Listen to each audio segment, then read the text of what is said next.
Testing, testing. Okay, guys, we're going to go ahead and get started with the agenda review. As a reminder, since we're now streaming and this is open, board members have to use their microphones if they want to speak. So the first resolution that we're going to be covering tonight for agenda review is ACFS USDA Establishment of FY 2026 Budget. Cheryl McCurchie, if you could cover this for us, we'd appreciate it.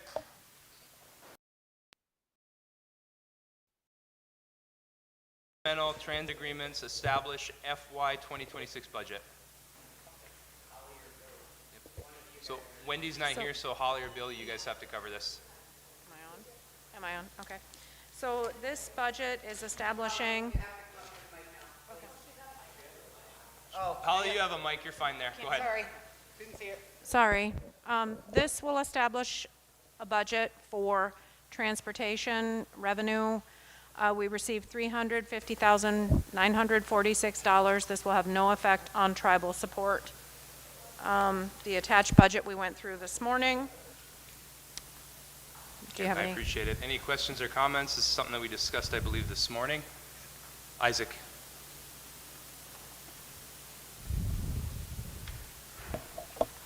There we go. Hey, couple things in, they spelled Kinchelo wrong in this. But I saw that. I apologize. the other thing is, I'm concerned about the to be determined. So we're just gonna say, hey, let's give you $50,000 and you tell us what you're gonna use it for? No, that'll be allocated as needed. It won't be just giving someone $50,000. Yeah, but once we approve it, you can allocate it to checkered cap. Would you like it to be included in a different line? No, I think it should be approved separately when it's truly allocated. So I think Isaac's stating that instead of having carte blanche authority, Yeah. come back to us if you have a project that needs approval under this. Okay. So we can strike that one? We'd have to amend it at the meeting to, correct the spelling error and then take that line out. Yeah, it's just for contingency. It would, but we can strike it and bring it back. No, as long as you give me your word, so if it does come up and I question it, then I'm going after you. Okay. Anyone else? Kim.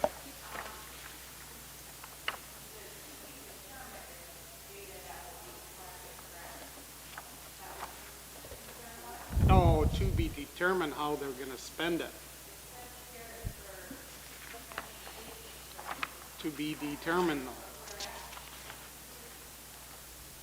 It's on the list right here Yeah, with all the amounts.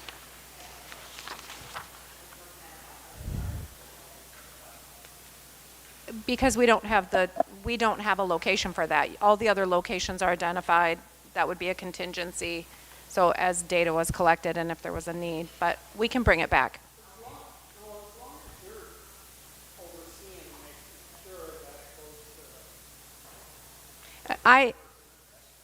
They are estimates and I do have to sign off on these, so. Okay, anyone else? Okay, let's move on to the next one then, which would be Health Division, State of Michigan Tribal Opioid Response for Medication-Assisted Treatment.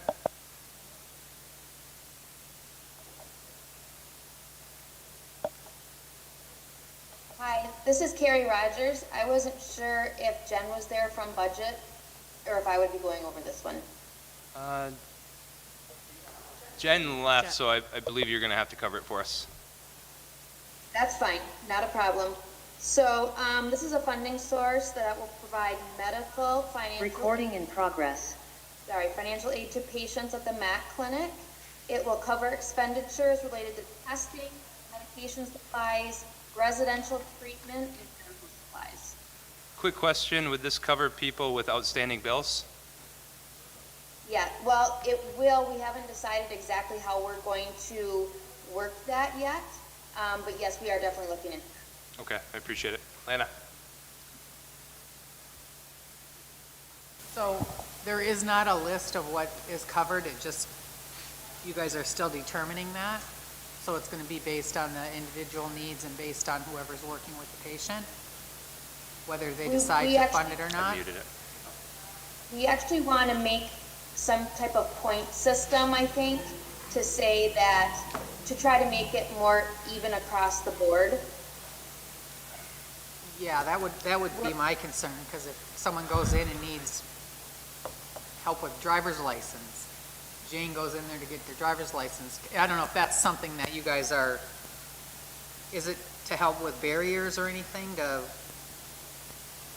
Yeah, yes, this can help That with kind of stuff. barriers as well. So a driver's license like may be travel on the vouchers, list. Bus vouchers. Okay. And past bills, I think that Austin brought up. So yeah, I think that we need to have something in place so that it is, everyone gets the same kind of services, not based on who it is or whatever. Correct. Correct.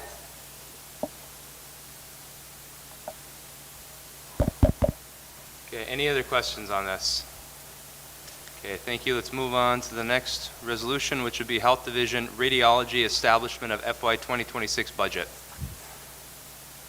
Okay, this is mine again. This is Carrie Rogers, Clinic Manager of the Sioux Tribe Health Center.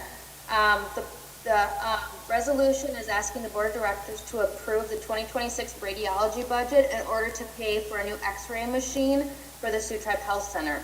The cost of the x-ray machine was already approved by a previous resolution by the board. Okay, any questions or comments? Okay, thank you. Any questions, comments? This is for the, oh, and it's also staff.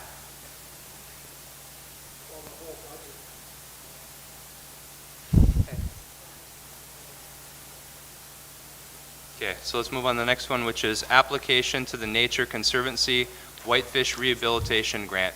Thank you, Carrie, appreciate it. Thank you. And Jack is going to be covering this one for us. So, Jack, are you on? I'll cover this one. Oh, awesome. Thank you, Danny. Am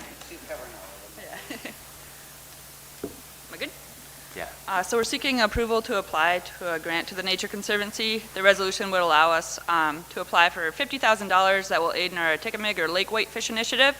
The potential award strengthens the tribe's technical capacity for fieldwork, hatchery ops, and data management in the next year. Specifically, this is related to our efforts to translocate adult whitefish, rear Tickamick, and then conduct larval drift surveys. Okay, any questions, guys? Okay, first of all, can those of you guys hear me on Zoom? I'm having some microphone issues. I want to know if you guys can hear me clearly. Anyone on Zoom, just unmute yourself if you can hear me clearly. If it's muffled, let me know. I can hear you right now. Okay. I can hear you. Perfect. All right. You Questions, can comments? hear, but it's kind of, there's a lot of echoes for sure. It's just the acoustics of the room. We have an owl microphone right there. We have board members turn their microphones on to speak. It just is what it is. So, I just have a yeah, comment. go ahead. Could we, get a good promotion out when we do this whitefish stocking and all that? Yep, I think we've been, actually one of our contacts at MLive reached out about an interview on Friday and again on Monday. Cool. So I think we just did an interview, but yep, we're trying to work with our PR firm, Bellwether, to Yep. promote this event. Can I have something to say on this? Yeah, Yeah. I was thinking the same. Right. Yeah. So I was asked to be in a video that Joe Street and Damien helped make that just talks about bringing back snagging to the Carbide Dock, also known as the Powerhouse. And those guys did an absolutely fantastic job. I mean, they have such high level of professionalism and the capacity to make some really, really, really good stuff. So we bumped into each other during lunch, and one of our ideas is let's create like a public service announcement with the communications department just to talk about how we contribute to the fisheries that goes above and beyond sacred waters. So our thoughts were, let's have them on a commercial fishing vessel where we have fishermen get fish, squeeze out the eggs. Let's have a film section where, you know, those eggs are hatching at the hatchery, where they're growing to a certain size and then being transported to one of the fish farms. You know, they live there for a little while, we capture them, and then we release them at various different locations. And then, you know, the final segment of video could be, you know, someone catching them hook and line, cooking them, something like that, because there's so many negative rumors about, you know, what we do to the fisheries. And, you know, I'm not aware of another tribe that puts as many fingerlings back in the water as we do. So, you know, we could obviously do a much better job, you know, advertising what we do. And, you know, as long as the communications department is on board with that, I think it would be an awesome thing. We've got some cool material to. Absolutely. I think you guys would be really happy when it comes out. Isaac? Yeah, they didn't ask me to be involved, but I was asked to critique it, and you just did an awesome job. But one thing I would recommend that they get out there when your guys are going out and collecting the eggs, so that'll be like the start of the video, and then, fly over the ponds or where you put them in the water when you're putting them in the river, have them participate in that whole aspect, and we're going to do it internally, so I think it's going to be a heck of a lot better than anybody else can do. I'll have to check. I know they were busy doing egg take in the last couple of weeks, but we're still early on in terms of the annual cycle. What do you think, Damien? You want to get on one of those boats? Yeah? Awesome. He's thumbs up. So, right.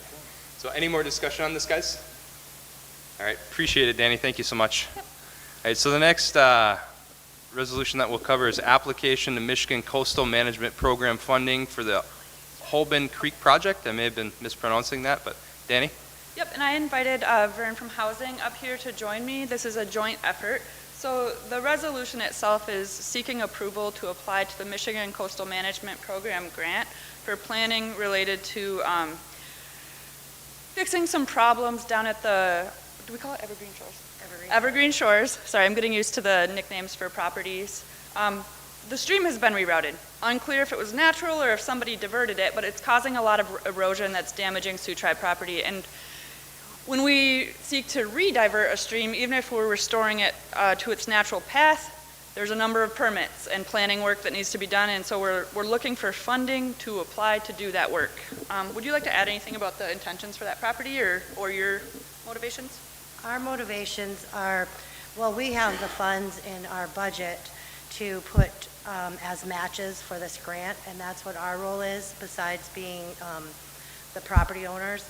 And it's just eroding that shoreline so bad. And even the homeowners, 3 or 4 that live down, we actually walked the property this year, and we didn't realize it was so bad until we got out there and got our feet wet in the creek. But yeah, it's really needed, and this grant we're doing, it's not a real big grant, but it'll let us get all our planning done. And this property will be in trust very soon. It just the deed has to be filed. So Okay. Once that's done, it will be in trust. Okay, I appreciate that. Any questions, comments from the board? All right, much appreciated. Thank you, Vern. Thanks, Danny. All right, so the next resolution is contract with Compass Resource Management for the Great Lakes Maneuman Project. So this, we're seeking approval to enter into and execute a contract with Compass Resource Management to contribute to Great Lakes Maneuman restoration planning across the region. I actually applied for this funding years ago, prior to coming back to work for the tribe, and it's taken a few years and some turnover to get this up and running, but we have a trusted partner with Compass Resource Management. They're skilled with working with indigenous nations, and we're ready to get this work started in earnest. Yeah, appreciate that. Any questions, comments? Okay, thanks, Danny. Thank you. Appreciate everything. All right, Tish. Yeah, you're up. All right, next resolution is temporarily rescinding Schoolcraft County Sheriff 2% funding. It's actually more Ryan than me. Sorry, Ryan. So this is in regards to the Sheriff's Department in Schoolcraft County not honoring cross-deputization, correct? I believe they're canceling the cross Canceling, okay. I'll call on you. It's that, and it's an analysis of the funding going there and not feeling like it's meeting the needs of the tribe. So maybe it's better used in other parts of Schoolcraft County. So as you guys know, tribes are required to give 2% allocations of their gaming revenue to local governments, and then we have the choice of where that money is distributed. So there isn't a requirement to send it there. You just have to send 2% to this project or that project to offset the impact of gaming. So Larry has his hand up. Larry? I talked to Charlie Wheeler, who is a sheriff from Schoolcraft County. Also talked with Bob Marchand. It seems like there could be a possible, probably a 95% agreement that they will cross-deputize Sioux Tribe for the reservation. Talked to Bob, he said that's all they need, and it'll work for him. So No idea, I haven't heard that yet. Bob will be here about 4 o'clock. I have him coming just to reaffirm it. And I know there's been talk about maybe several board members may be tabling this or rescinding it. We're finding the way, if you don't take action, the money is going to go out as planned. I'm gonna So- make a motion to table. So that's all. So unless they're willing to honor the deputization agreements that we have with Mackinac, with Chippewa, all these other counties, it's my position that the money can go elsewhere. You know, they're stating that they're doing it for insurance reasons. Well, those other counties don't have issues with insurance. And, you know, I don't know why this money is going to a sheriff's department. I mean, you guys It make actually those goes to a selections. county. The county distributes the money. It ain't going Okay. directly to the sheriff's department. Not this one. This Larry. actually goes to This sheriff's. goes directly, Now, this is, according to Bob Marchand, he's Well- telling me it doesn't. Tish is your 2% person, and she knows the agreement, and this money goes directly to the sheriff. Sometimes we give them to the county and they disperse. This is not one of those agreements. That goes into their general fund. This is. So what a lot of people don't realize is that our officers are highly qualified. So, you know, most of them are college educated. They all go to the same MCOLS training that other officers in the state of Michigan are required to go to, but they also go to a BIA law enforcement training in Albuquerque, New Mexico. So they're highly qualified, and I think that they just need to honor this agreement as the other counties have done. So, any more questions, comments? Okay, so we'll move on to the next one, which would be tribal liquor license, I Queen don't know Shores what this Casino. This is your annual liquor license approval for the Shores Casino. Okay, any questions, comments? Straightforward. These are, you guys have been doing these for, I don't even know how long. Okay. So it's Long time. so the casino can serve alcohol. Any questions, comments? All right, so let's move down to tribal liquor license, Quaden Casino Hotel and Convention Center. Questions there, comments?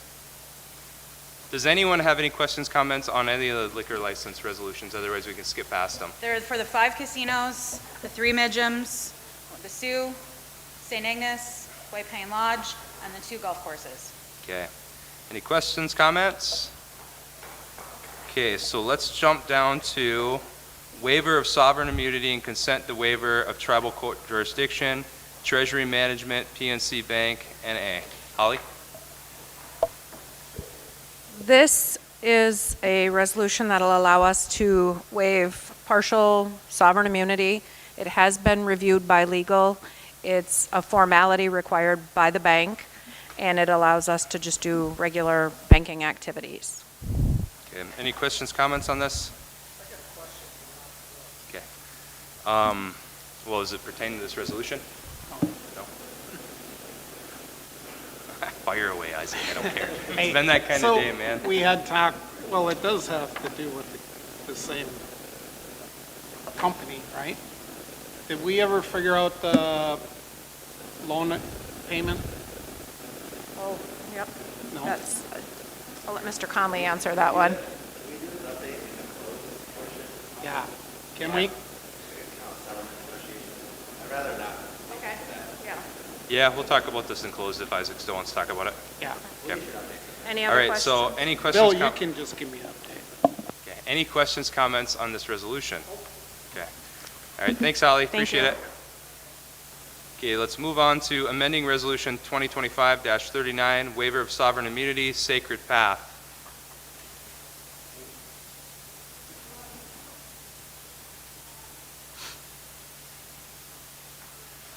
So this resolution is an update to a previous resolution that we asked the board to, this is for our potential vendor to help us set up an enhanced tribal card program. Sacred Path is the vendor.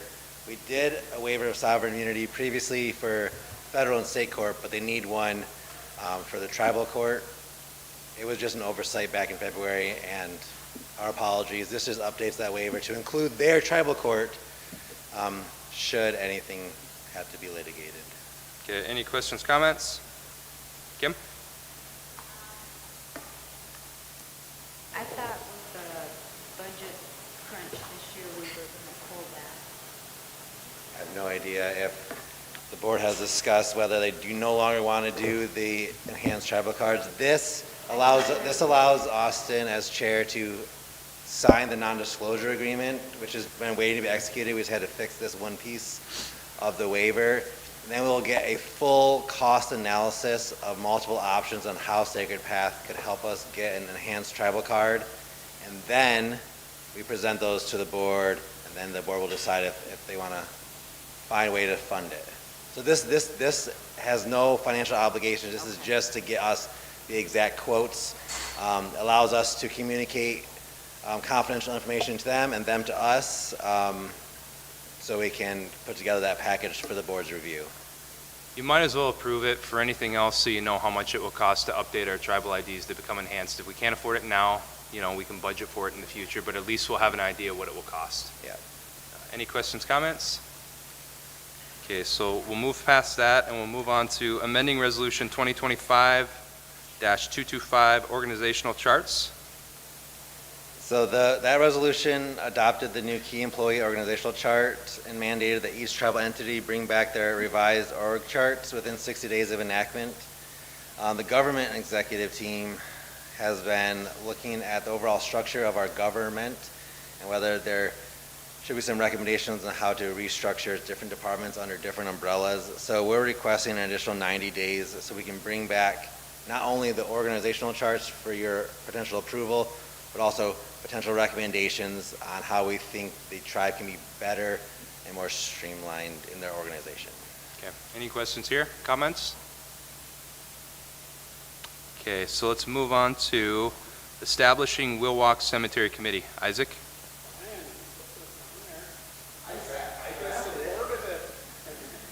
Well, anyways, we just want to establish a committee that can oversee.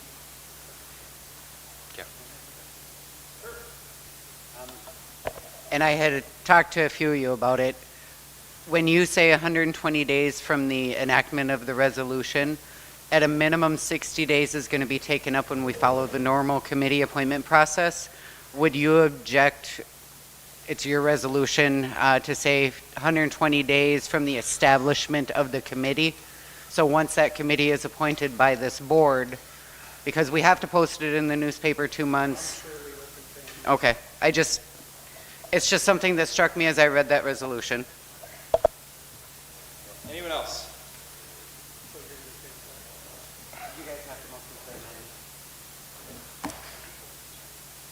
All right, guys, let's move on then. So that moves us to board alternate, the Child Welfare Committee. Rob?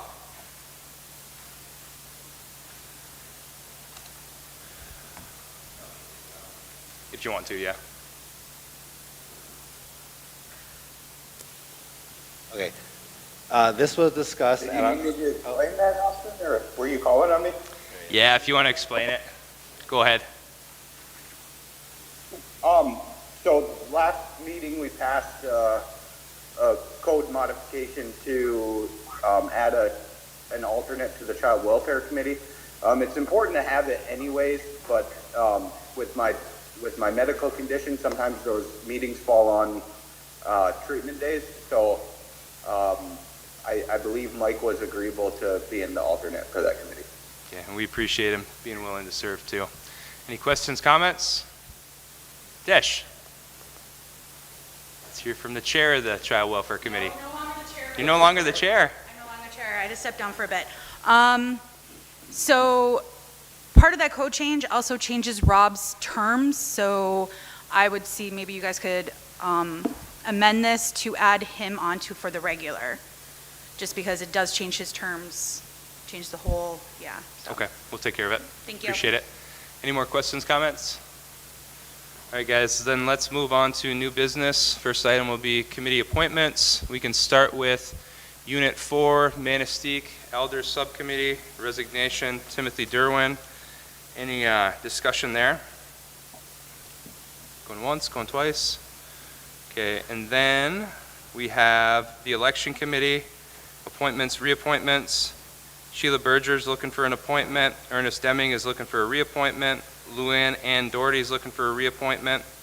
Michael Larson's looking for a reappointment, as is Letitia Willett looking for a reappointment. So any discussion there? Going once, going twice? Okay, so then that brings us to the Housing Commission. So I put that on there, and I think there's a little bit of confusion as far as the bylaws and the code and what conflicts with which. So let me go to an email I sent you guys today.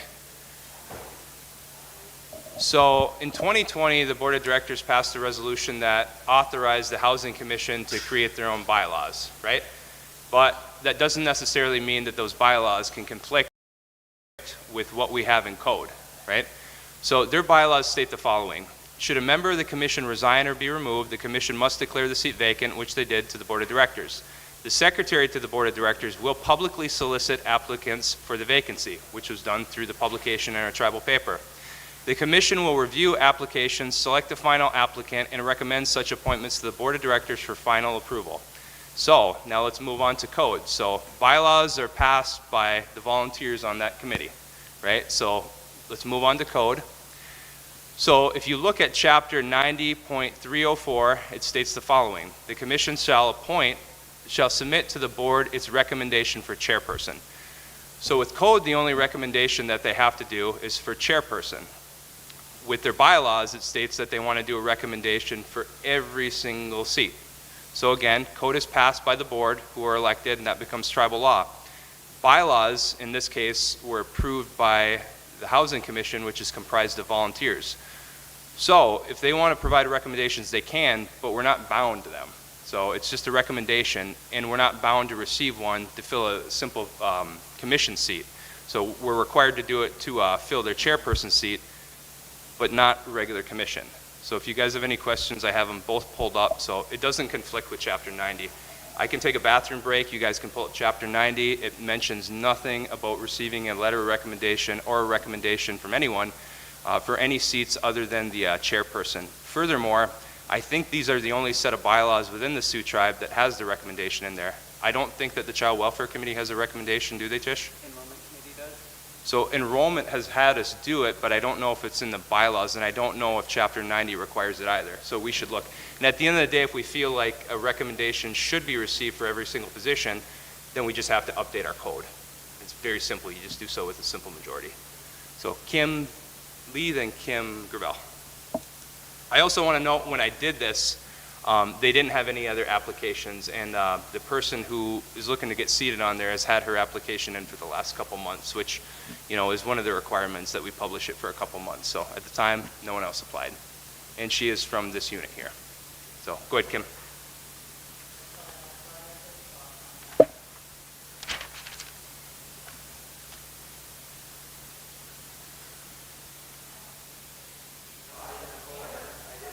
Pulling up my email that I sent the board. Okay, so I agree with Austin. Code would always supersede bylaws if they were in conflict. My opinion, legal opinion, is that there's not necessarily a conflict between the bylaws and Chapter 20. Chapter 20 does say the members will be appointed by the board. It's not any more specific than that. It does say a certificate from the secretary of the board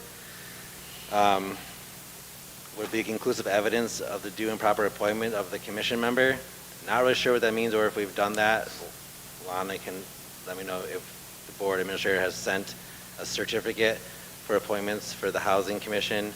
But what it appears to me is the bylaws were fleshed out more to provide that process for how membership on this commission would be recommended to the board, since the code is not specific in any way about any need for any recommendations. So at some point in time, it looks like these were last updated 2020, maybe, the bylaws.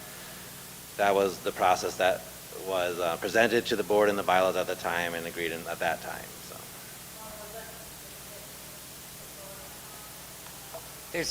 I'm not sure exactly which one he's talking about.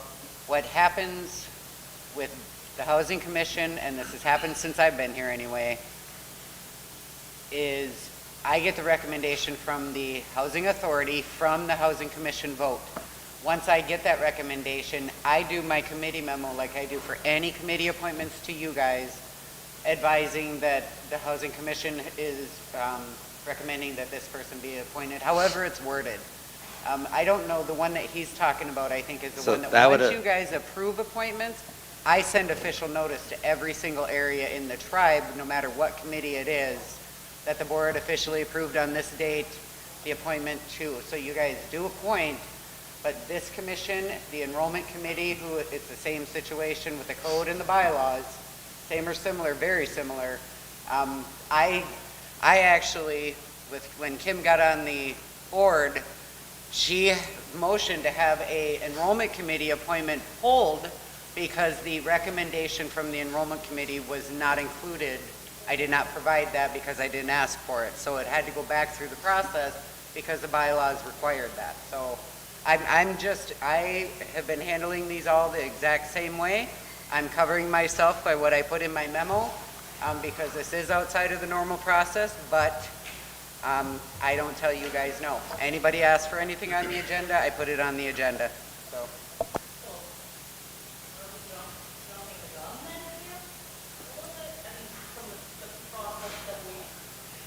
Well, That's what I'm getting at. The process is in Chapter 90, and 90 doesn't require this. The bylaws that they approved go above and beyond what the process is at the board level. It's a nuanced question, Kim, because so the bylaws are binding on the commission or the committee, but not binding on the board. Code is what's binding on the board and the tribe in general.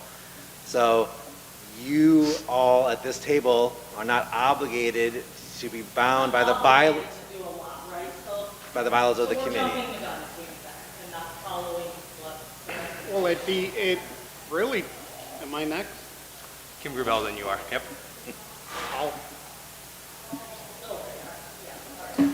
Okay, Kim Gravel, then Isaac. Okay, I think we should do it the way we've been doing it, and if we've been doing it wrong from this point forward, we'll start to do it the right way. If we got code and commission bylaws that are going against each other, then we need to correct that. And then, how did she get to this point? Like, who did she contact? This should have went to the housing. It doesn't come to the board. So People don't I can answer something. campaign to Yeah, us yeah. to be on committees. So I was contacted by her. She applied a couple months ago. She was just asking for a status. I asked whether or not it had been voted on at the Housing Commission level. It hadn't. I reached out to some of the commissioners. They didn't realize that this person had applied.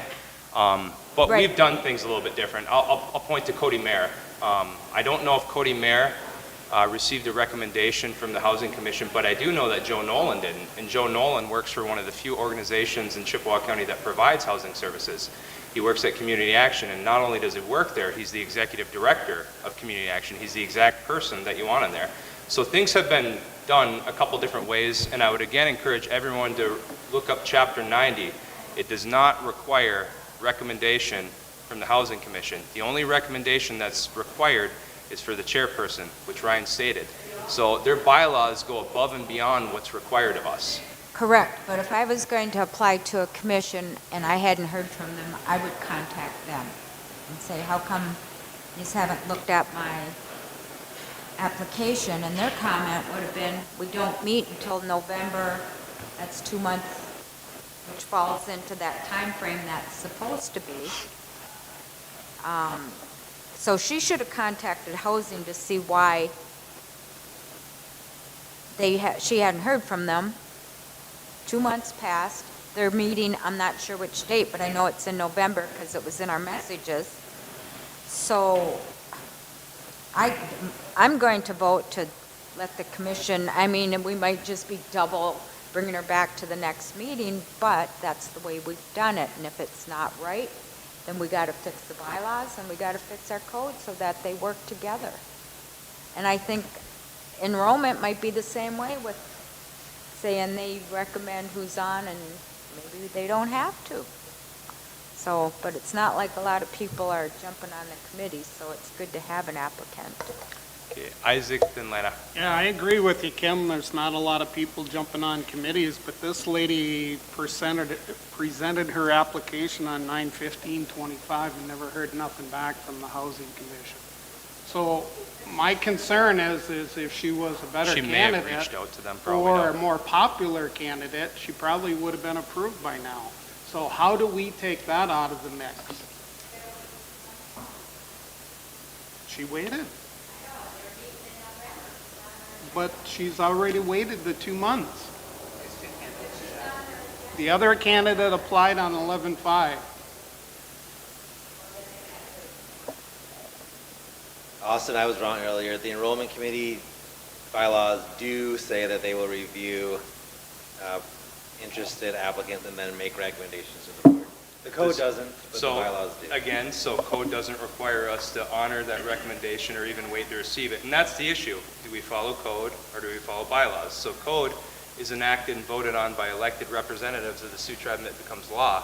So if we empower committees to create bylaws that conflict, what do you choose? You know what I mean? Do you go above and beyond? Not this one. So we passed a resolution in 2020 that authorized the Housing Commission to create those bylaws. So they were the ones that voted on it, the 5 members of the Housing Commission. We didn't approve those bylaws. Otherwise, we would have updated code to reflect that. I have a copy of the resolution from the Housing Commission where they voted on that. So, Lana, then Kim.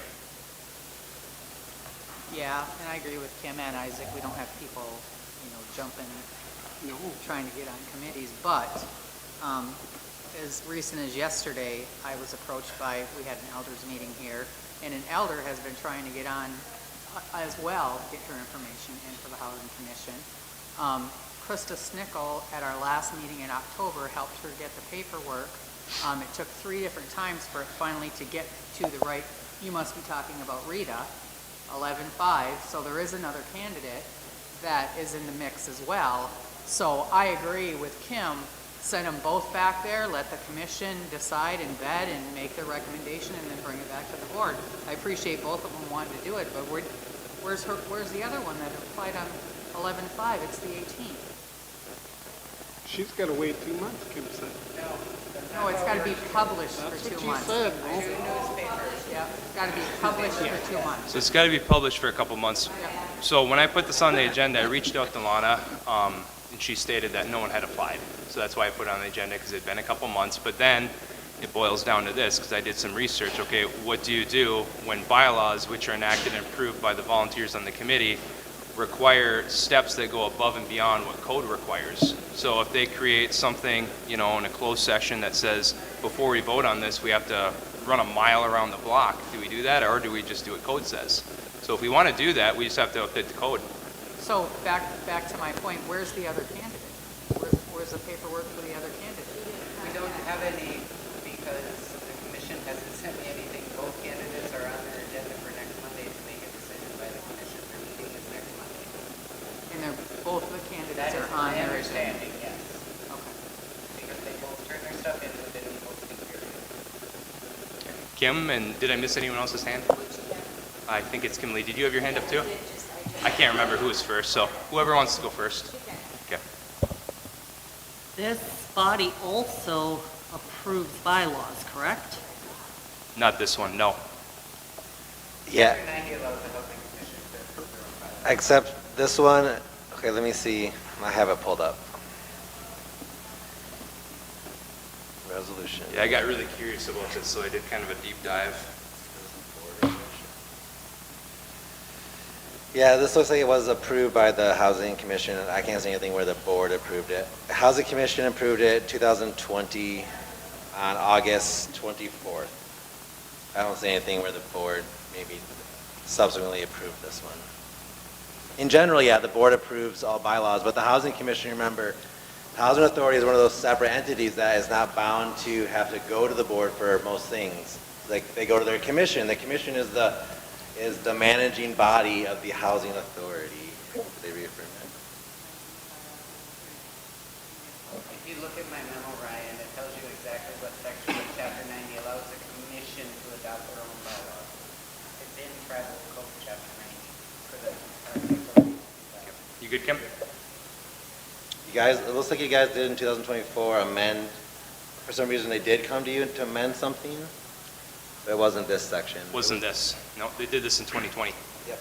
Well, I guess in my opinion, it's not really conflicting, and I don't see why we shouldn't follow both until they send it back. So I don't think it's conflicting enough to jump backwards and go beyond their recommendation. So I'm going to go with that. Okay, Kim? You had it, and then you shut it off. Hold it. There you go. Yep. So did this applicant say when the Housing Commission received her application? Ooh. Sarah, did she say I when they? believe it was September. Okay, Isaac so just in mentioned it. She sent it to me and I sent it on to the Housing Commission. In September, okay. September, yes. So they met in October, So okay. you sent both? Absolutely. You Members are able to send Yeah, all of but their you stuff to me or you to. received the second applicant too? I received, yes. Yep. Okay, anyone else? No, I found where I had emailed it. Okay, so once again, and then hopefully we can just move on, if you guys choose to table it, vote it down, that's your prerogative, but there is a conflict, because code states that you only have to receive a recommendation for the chairperson. You're bound by code, they're bound by bylaws. Bylaws state that they have to provide a recommendation to you, but you're not housing commissioners, you're board members, and you have to comply with code.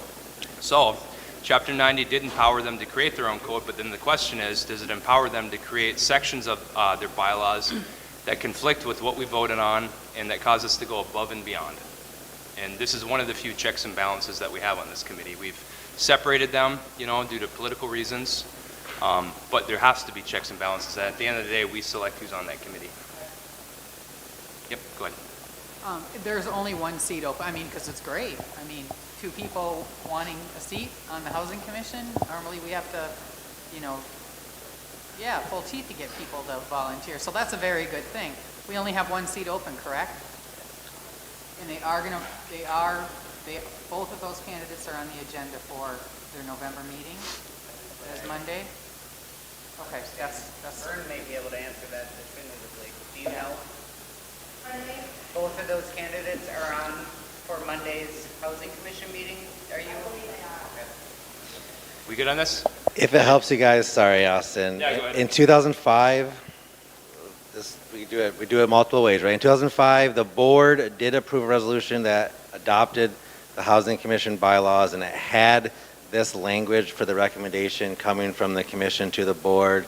So presumably, we've been doing this maybe this way since at least 2005. That was 20 years ago. Yeah. I'm going to refer back to what code says. Code says that the only recommendation that you have to receive is for the chairperson. I can read it again. Their bylaws state something different, but they approve their bylaws, and it boils down to whether or not we're going to honor bylaws that go above and beyond what code requires. So that's my position. If someone feels like we should have a recommendation for every commissioner that we point on there, all we have to do is put an item on the code to change it and update it. So then that would be consistent, and the requirements would be the same between bylaws and code. And it sounds like there's a couple other committees, at least enrollment, where you might run into similar issues where their bylaws state that you have to have a recommendation, but there isn't a code requirement, and there's not even a requirement to honor that recommendation.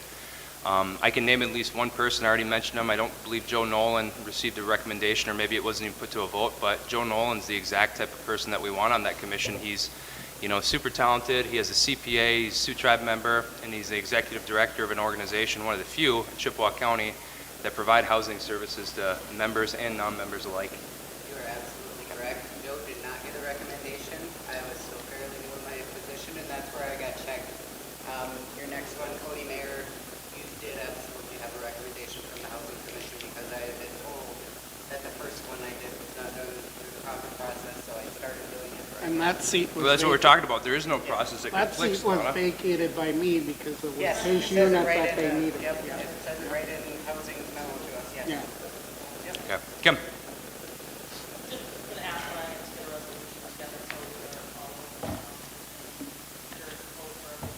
Yep, get a schedule for a workshop, and if you identify any other committees that have conflicting bylaws with our code, might as well have that discussion as well.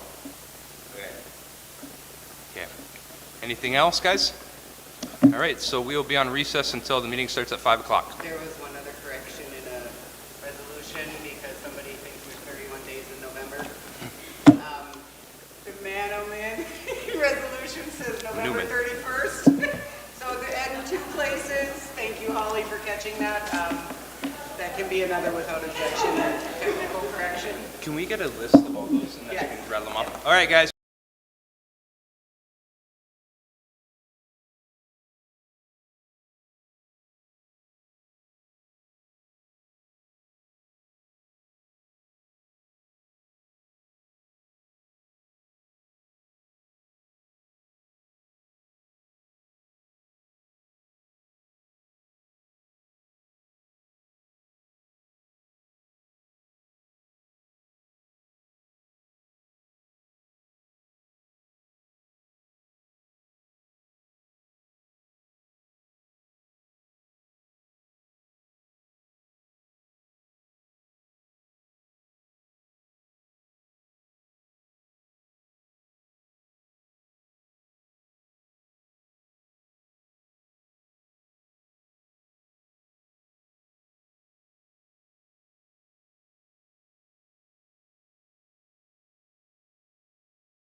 I'm going to go ahead and call this regularly scheduled meeting to order. We're here in Hessel for our Unit 2 annual meeting. We'll start with roll call, please. Kimberly Hampton. Here. Tyler LaPlante. Here. Rob McGrory.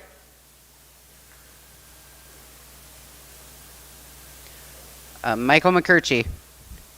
Here. Oh, he is. Rob. That was Rob. Michael McCurchie? I didn't see him log in, sorry. Kimberly Lee. Here. Isaac McKechnie. Here. Lana Cosley Smith. Here. Larry Barbeau. Here. Bridget Sorensen. Here. Kimberly Gravel. Here. Aaron Paymont. Here. Sean Borowitz. Here. Austin Lowe's. Here. All right, guys, we have a quorum. On Motion. today's agenda, we have Motion to excuse, Mike. Okay, so there's a motion to excuse Mike, supported by Isaac. Any discussion? All right, so that is excused. Any objections? All right, so without objection, it's excused. So on today's agenda, we have the following items. We have USDA establish FY26 budget. We have minutes from 11/4/25. We have transit agreements establish FY26 budget. We have tribal opioid health SOAR 4 establish FY26 budget. We have radiology establish FY26 budget. We have apply for Whitefish Rehab Grant. We have apply for coastal management funds, Hoban Creek. We have approved contract Compass Resource Management. We have temporary rescission of Schoolcraft County 2% funds. We have liquor license Quaden Shores, liquor license Quaden Casino / Hotel Sioux. We have liquor license Quaden Casino Manistee. We have liquor license Quaden Casino Hessel. We have liquor license Quaden Casino Christmas. We have liquor license Midgem Sioux. We have liquor license Midgem St. Ignace. We have liquor license White Pine Lodge Christmas. We have liquor license Tanglewood Golf Course. We have liquor license Bear in the Mountain Golf Course. We have waiver of immunity PNC Bank. We have amend resolution 2025-39 waiver Sacred Path. We have amend resolution 2025-225 organizational charts. We have established Wilwalk Cemetery Committee. We have board alternate the Child Welfare Committee, and under new business, we have committee appointments / resignations and board concerns. Is there a motion to accept the agenda? We have a motion by Isaac and support by Lana. Any discussion? Okay, hearing no discussion, those in support signify by saying aye. Aye. Those opposed? Those abstaining? Motion carries and the agenda is adopted, which brings us to the first item that we have, which is invocation with Jackie Mitten. So if you guys want to stand up, we'd appreciate it.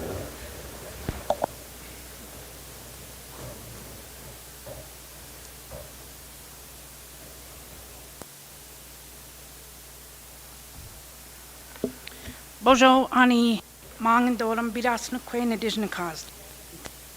I'm asked for forgiveness for not speaking fluent English. I'm still learning. During the time of the year we're preparing for gather can put up food that will help sustain us through the cold and times where travel could be hard for us. Coming up are many family community gatherings which are always joyful and happy. This year will be different for many of our families with an empty chair or the loss of your soothing voice. Let's keep these families in our daily offerings and prayers. Let's be a little gentler with each other. As this tribal board makes decisions for us, let's remember the land and families that live here and honor those spirits by taking care of Mother Earth and each other. We have to forsake deliberations days. We have to speak together with one voice. We ask for good judgment to understand the matters to be considered. We ask for the will, strength, and decision of the day, no matter how difficult, so that we are able to help our people. And we ask for the knowledge to understand the issues we are considering tonight. Through all this, we ask for guidance from you, Jem Nadeau. Miigwech, miigwech, miigwech, miigwech. Thank you, Jackie. We appreciate that. Okay, that brings us to membership participation. So tribal members have the right to address the board of directors, and we reserve that right for this time.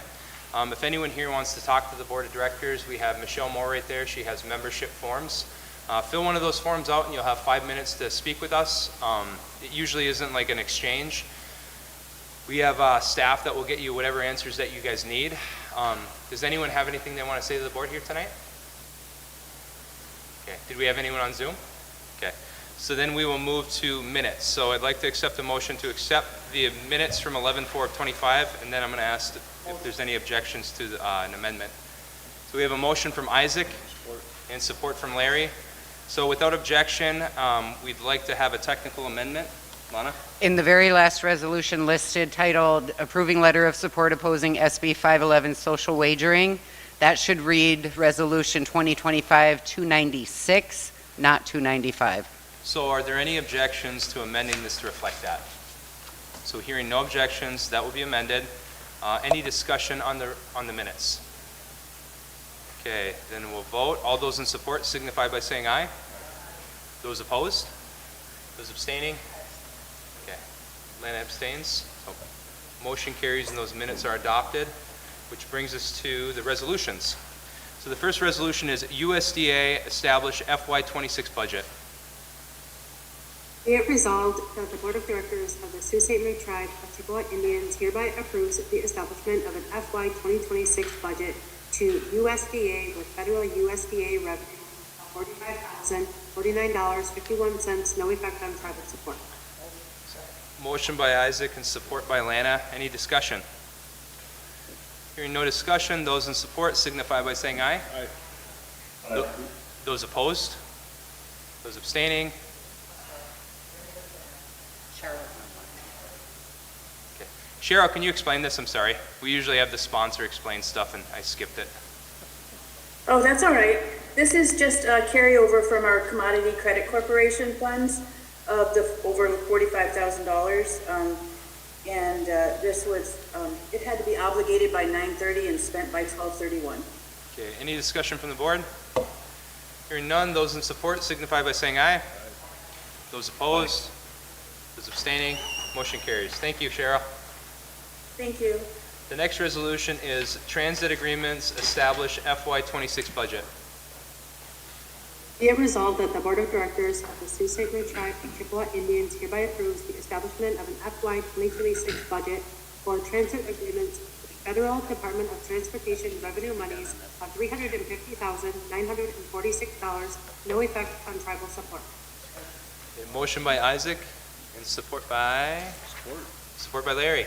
Holly, can you fill us in on this, please? Yeah, this is just to establish a 2026 budget for the Federal Transit Agreement Program.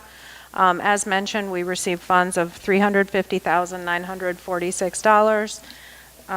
The allocations were attached and we discussed them previously. Okay, any questions or comments from the board? Okay, hearing none, roll call, please. Larry? Yes. Bridget? Yes. Tyler?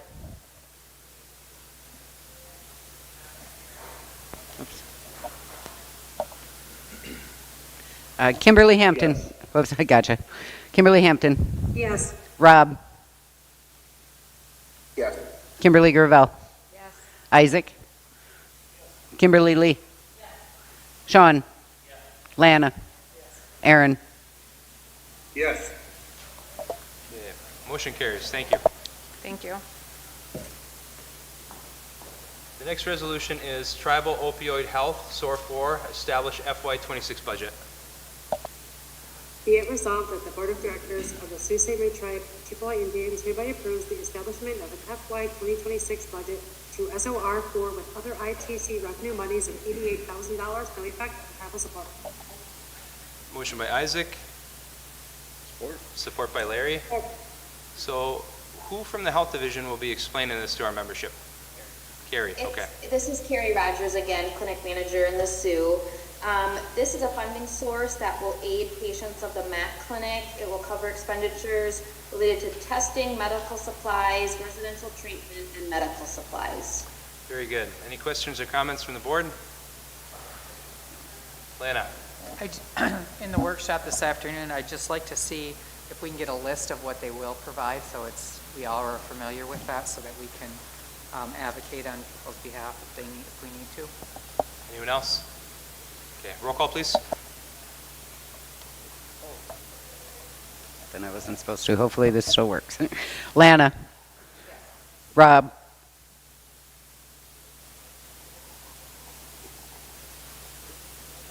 Yes.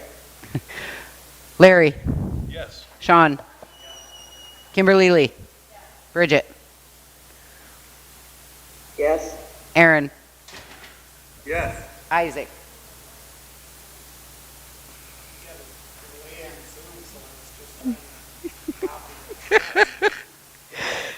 Kimberly Hampton, Yes. Kimberly Gravel, Tyler. Yes. Okay, motion carries. The next resolution is, You guys hear me? yep, we can. Yep. Yes. Okay. Okay, the next resolution is radiology, establish FY26 budget. Be it resolved that the Board of Directors of the Sault Ste. Marie Tribe of Chippewa Indians hereby approves the establishment of an FY 2026 budget to radiology with third-party revenue of $798,718.51. Motion by Isaac and support by Larry. Carrie, could you explain this to the membership as well? Absolutely. So the purpose of this resolution is basically to ask the board for approval of 2026 radiology budget in order to pay for the new x-ray machine for the Sioux Tribe Health Center. The cost of the x-ray machine was already approved by a previous resolution passed by the board. Okay, thank you. Any questions or comments from the board? Hearing none, roll call please. Tyler, Yes. Sean, Kimberly Gravel, Lana, Isaac, Larry, Yes. Kimberly Lee, Rob,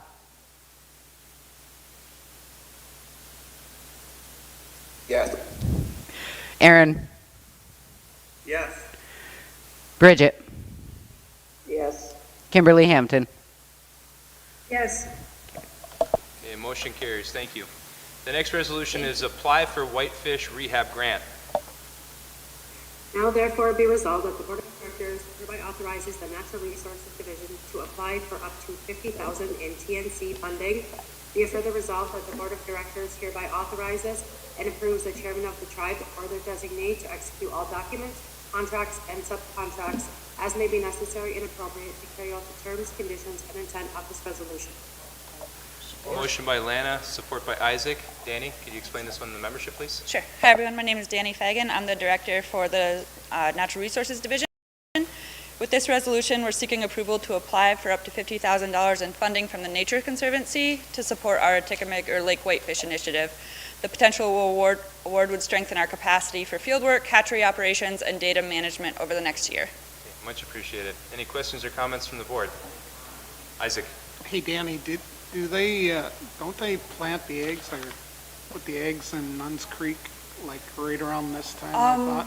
Right now they're doing egg take. I think most are already, all of our fish are out. Yeah, I think don't they put them in the river right about now? No. Yeah, they do. Danny? I think that happens at a different time of year. That's already occurred. I thought they put them in there to hatch. No. Oh, I see what you're saying. Yeah. Yeah. I thought it was this time, but maybe I'm wrong. I thought we were at the egg take part, but No, I think they put them in the pond at a later date. But So I'm not they sure. extract them, they put them in the Nuns fish hatchery to grow to a Yeah. certain size. From there, they get transported to the whitefish pond. From there, they get captured, and then they get released in the Pine River near Sullivan Creek Road. Yep. But I thought they put the eggs just right in the water. Are you talking about the mats? I think that's where I was Yes, misunderstanding you. Yes. Yep. Okay, so you're not actually talking about releasing the young. No, Yeah. I'm talking Apologies. about that, yeah. But Austin is correct about where the actual fish do get released. Thank you. Yep. And this, I should say, this grant specifically would be to, I've got a note in here, rear the Tickemega whitefish eggs and larvae at Nuns Creek Hatchery, feed the fry, and transfer the juveniles to outdoor ponds for the summer grow-out, as well as retrieving and analyzing those egg mats to assess spawning success, which I just misunderstood what part of the cycle you were asking. Yep. Okay, anyone else? All right. Those in support signify by saying aye. Aye. Those opposed? Those abstaining? Motion carries. Thank you. Thank you. All right, the next resolution is apply for coastal management funds, Hoban Creek. Now therefore be resolved that the Board of Directors hereby authorizes the Natural Resources Division to for up to $200,000 in Michigan Coastal Management Program funding. Be it further resolved that the Board of Directors hereby authorizes and approves the chairman of the tribe or their designee to execute all documents, contracts, and subcontracts as may be necessary and appropriate to carry out the terms, conditions, and intent of this resolution. Motion by Isaac, support by Lana. Danny, could you explain this to membership as well? Sure. We're seeking approval to apply to the Michigan Coastal Management Program for up to $200,000 in support of planning projects related to Hobin Creek, which is a Sioux Tribe parcel that housing is hoping to use in the future. The parcel's currently got a creek on it that's causing a lot of erosion, and literally the land is washing away. And we want to plan how to restore that creek's flow as well as go through the correct permitting processes, so we're doing everything legally and above board. Very good. Any questions or comments from the board? Okay, hearing none, those in support signify by saying aye. Aye. Those opposed? Those abstaining? Motion carries. Thank you. Next resolution is approved contract Compass Resource Management. Hold on a second. Is this the Nuns Creek one? Yes. Or the monument, sorry. Okay, now therefore be resolved that the Board of Directors approves awarding a professional services contract to Compass Resource Management to perform the scope of work for the Great Lakes Monument Project for the period November 10th, 2025 through November 31st, 2026, and an amount not to exceed $96,000 for staff fees, substantially in the form presented. Be it further resolved that the NRB and CCPR are authorized to administer the contract, charge allowable costs to approved budgets and/or grants, and ensure compliance with reporting, audit records, intellectual property, and other applicable requirements. Be it further resolved that the Board of Directors hereby authorizes and approves the chairman of the tribe or their designee to enter into and execute all documents, contracts, and subcontracts as may be necessary and appropriate to carry out the terms, conditions, and intent of this resolution. Motion by Isaac, seconded by Lana. Danny? That was a longer one.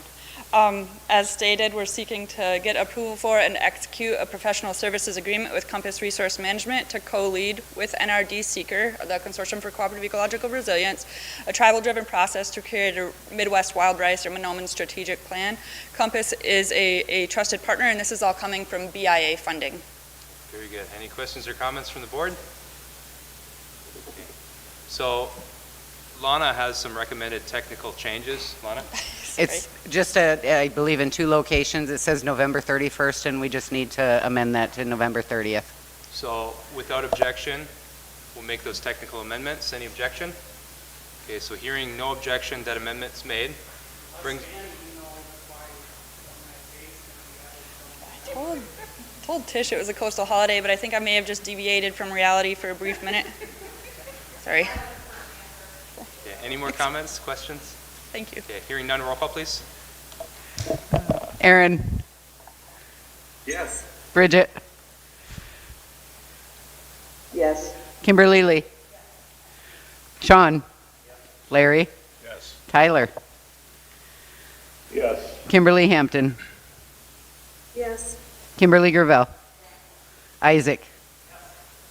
Rob? Yes. Lana? Motion carries. The next resolution is temporary rescission of Schoolcraft County 2% funds.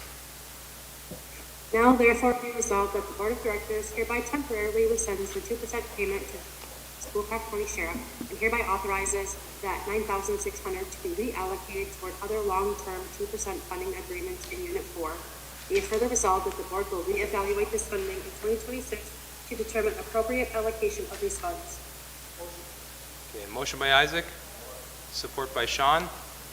Tish, Ryan? I'll let Ryan take this. He had more conversations about it than I did. So we were alerted by Schoolcraft County Sheriff that they no longer wanted to adhere to our cross-deputization agreement, which would cause a hole in the coverage of law enforcement in Schoolcraft County. This prompted the legal department with the tax office to review the 2% allocation in general.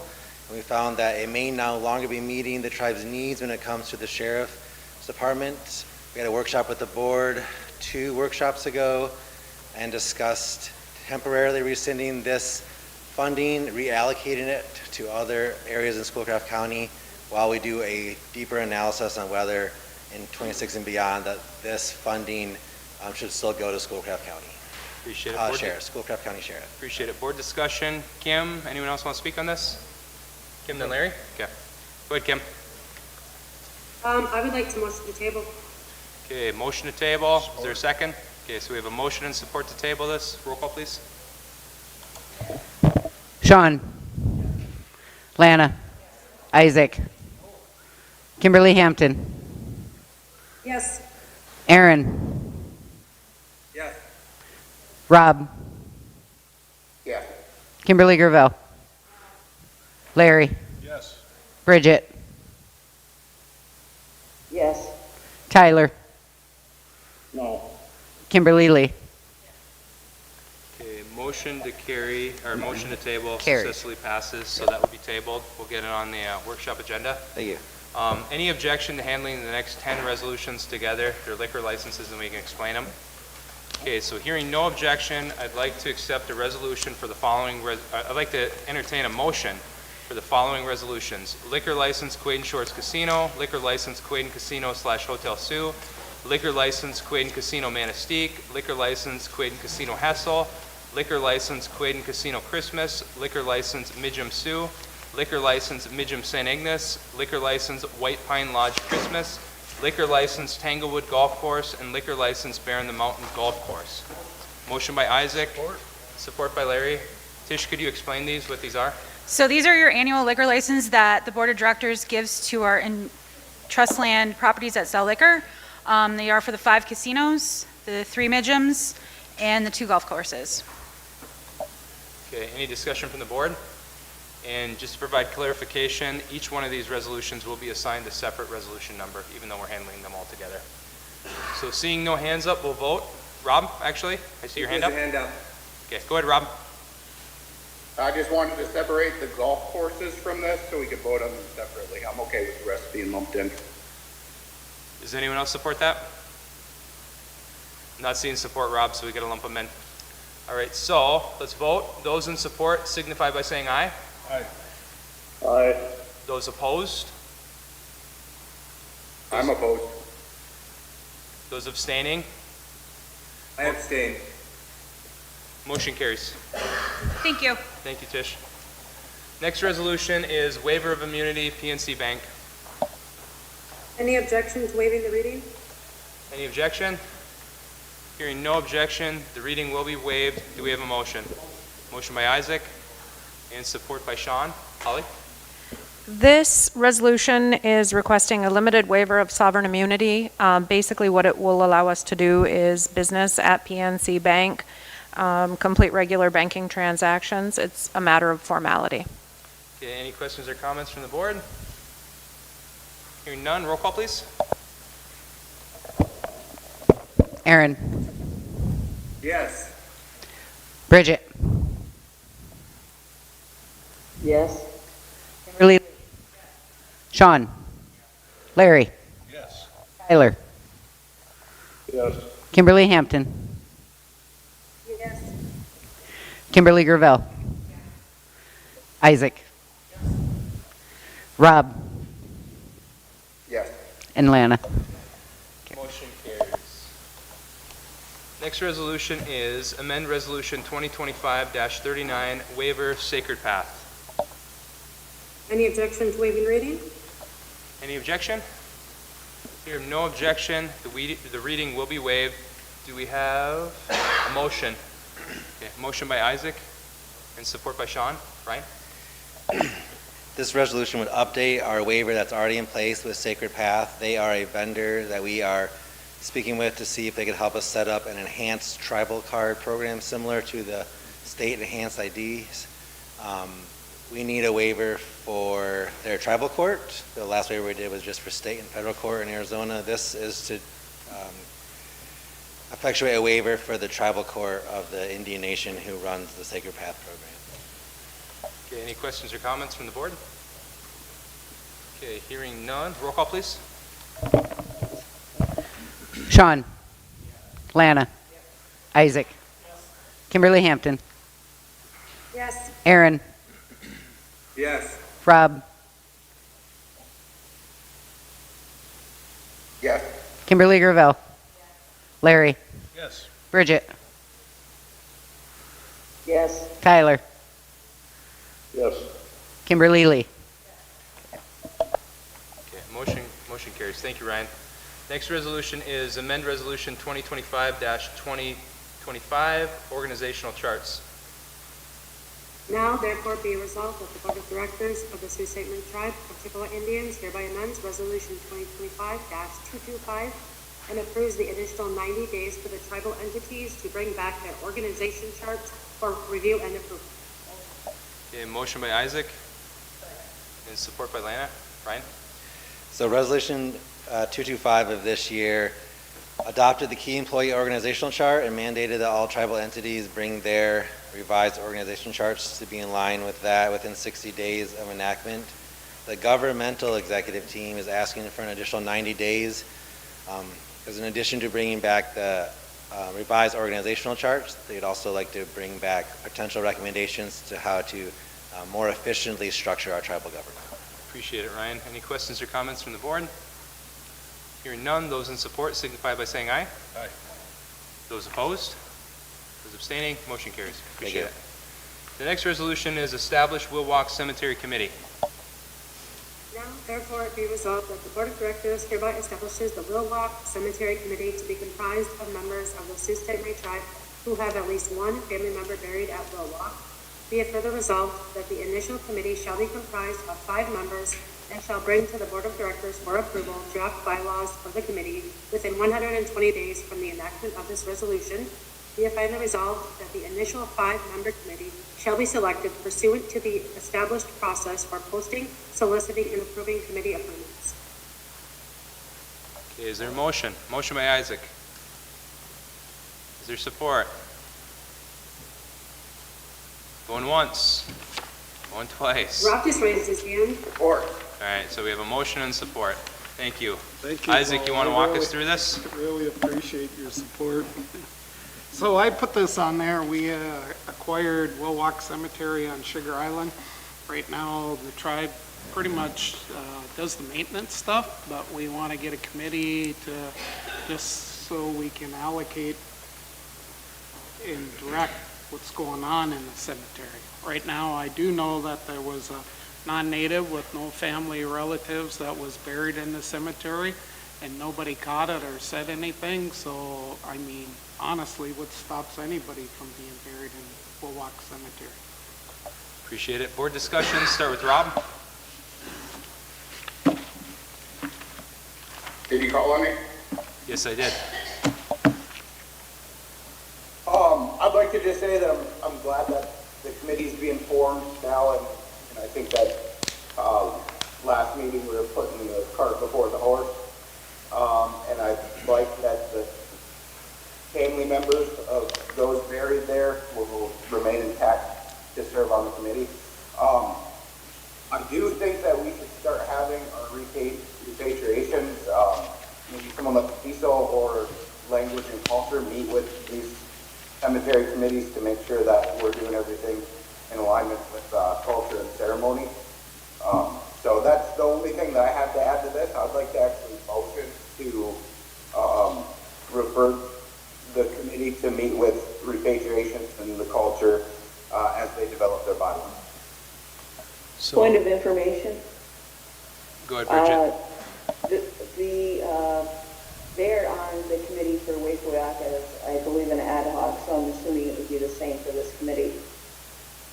Does it say it in the Emma resolution, is on Bridget? ours. Or- So it's not listed on the resolution, so Rob made a motion to amend this to require the committee to meet with the repatriation specialists to make sure that everything is happening culturally appropriate. Is there a second on that motion to amend? Support. All right, so any discussion on the amendment to require the committee to work with repatriation? I have a point of inquiry. Yep.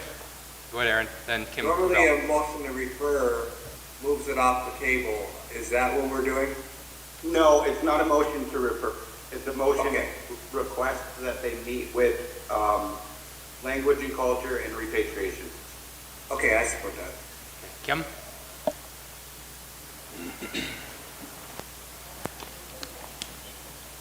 Okay, I thought we were going to extend the days for the creation from 120, or were we gonna get I didn't know that? we had enough support, so I wasn't gonna waste my breath in doing another amendment. So Kim, let's get through this amendment, and then we'll entertain a motion to amend to reflect that, if that's okay. Okay. Okay. All right, so any more discussion on the current amendment? Okay, hearing none, we'll vote just the amendment. Those in support signify by saying aye. Aye. Those opposed? Those abstaining? So the motion to amend successfully passes. Right back to you, Kim. Okay, earlier we talked about extending the within 120 days. Did we have a number we wanted to put in there? No, it was establishment of the committee from 120 days. From the enactment of this resolution. Yeah, so you'd strike that out, this enactment of this resolution, establishment of the committee. So the committee would be established, then the 120-day clock would start ticking. So is that a motion to amend to reflect that, Kim? Yes. Okay, motion to amend, supported by Isaac. Any discussion on this? Aaron, Rob, you guys have your hands up. Would you like to speak on this new amendment? No, I don't put mine down. Okay. All right, so I don't see any hands, so we'll vote on the new amendment. Those in support signify by saying aye. Aye. Those opposed? Those abstaining?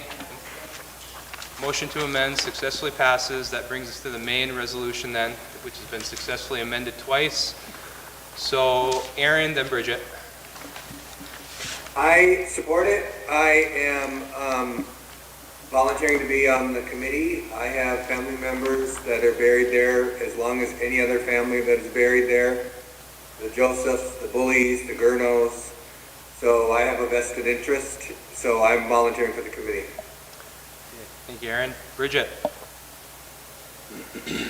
I'd like to make a motion to table until after the board has a workshop with the family members that are buried in Will Walk, and either put it on, this resolution back on after that at the meeting in December or January. So I'd like to make a motion that.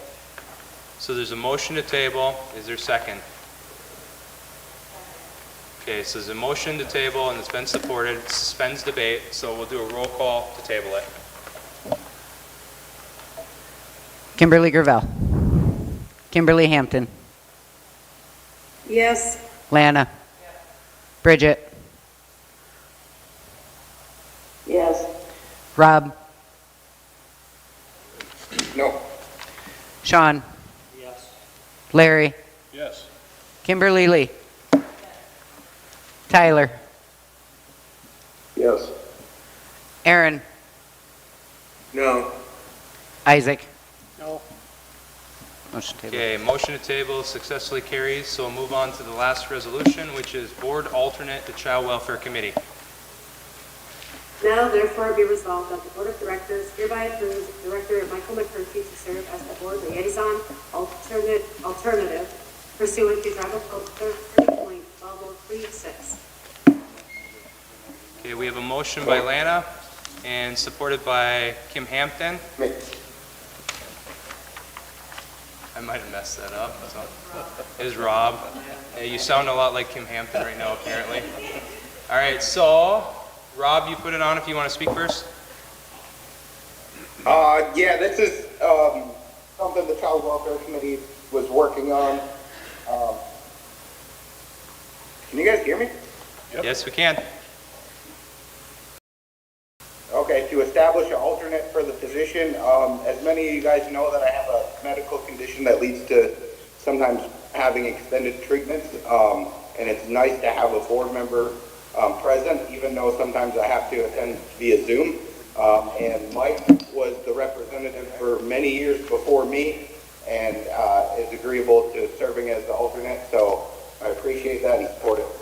Okay, I appreciate that. Are there any objections to amending this resolution to state the following? Be it further resolved that the Board of Directors hereby also approves the reappointment of Director Robert McGrory to the Child Welfare Committee under a new term. Any objections? And that's for our legal department. Okay, hearing no objections, we will amend the resolution to reflect that. That brings us back to the main resolution. Any discussion? Okay, hearing none, those in support signify by saying aye. Aye. Aye. Those opposed? Those abstaining? Motion carries. Thank you. That brings us to new business. First item is committee appointments / resignations. I'd like to entertain a motion to accept the resignation of Timothy Derwin from the Unit 4 Manistee Elders Subcommittee. Motion. Motion by Isaac and supported by Larry. Any discussion? Hearing none, those in support signify by saying aye. Those opposed? Those abstaining? Motion carries. I would now like to accept a motion to accept the appointment of Sheila Berger, Ernest Demon, and Luann Doherty to 3-year terms on the Election Commission, along with 5-year terms for Michael Larson and Letitia Willett. Motion. Motion by Isaac. Second. And supported by Aaron. Any discussion here? Okay, hearing none, those in support signify by saying aye. Aye. Those abstaining? Aye. Those opposed? Motion carries. That brings us to the last section of committee appointments, and it's for the Housing Commission. So I'd like to entertain a motion to accept Sarah Archer for the Unit 2 vacancy on the Housing Commission. Motion. Motion by Isaac. Second. And supported by Aaron. So I put this on so I can talk. So there is no requirement to accept a recommendation from the Housing Commission. The only recommendation that we're required to accept per code is for the chairperson of the Housing Commission. There's a little bit of discrepancy between the bylaws that the Housing Commission passed and the code that the Board of Directors passed. So the bylaws, which were approved by the volunteers on the Housing Commission, state that they would prefer to provide a recommendation for all seats that are going to be filled on the Housing Commission. However, code only requires the chairperson to receive that recommendation, and then that recommendation isn't even binding. We've had other people appointed to the Housing Commission that didn't receive recommendations from that Housing Commission who have turned out to be absolutely fabulous commissioners. Joe Nolan's one of them. He's the Executive Director of Community Action. He's a CPA, he's a tribal member, and he's the absolute best, he's the perfect person that we want on there. So we've done things a lot of different ways, but Chapter 90 does not require a recommendation from that body. Sarah's sitting right here if anyone has any questions for her. I believe her application's been in for longer than 2 months. So at this time, we'll open it up to discussion from the Board of Directors. Okay, Rob, Bridget, and if anyone else has their hand up. Okay, and then Aaron. It's got to be reserved to just the people up here. Okay, so Rob, Bridget, Aaron, Kim. Okay, go ahead, Rob. I was just going to say a little bit of what you said. I was reached out to by a couple members concerning this, and they were wondering about the appointment process. So I reviewed the bylaws and the code actually just a little bit ago, and it looks like there's a discrepancy there between the code and the bylaws. And the code normally would outline the direction that bylaws can go in, so it's a little bit weird that the bylaws would directly conflict the code. So I think we got to take care of that, make them align. But seeing that there's already been precedent set for this to be handled both ways, not strictly by code and not strictly by bylaws, I would see no reason to disallow Sarah to be appointed right now. And in the future, I think that we need to work with the Housing Commission to determine what code and bylaws should say simultaneously, so there's no discrepancy. But at this time, precedence is set both ways. And Sarah's a great member of the community and has always been involved in caring about the tribe, so I would support her appointment tonight. Okay, Bridget. I'm going to motion to table it until after the commission meeting next Monday. This is on the agenda, as well as the other applicant that put it in. This has nothing to do with anybody that has put in. This is just that the rules have been to post in the paper for 2 months, which was September and October. In November is the next Housing Commission meeting, and it is on the agenda for next Monday. So I'd like a motion to refer it to the Housing Commission.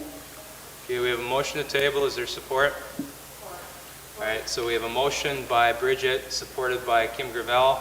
We'll roll call on the tabling. Kimberly Hampton. Yes. Tyler.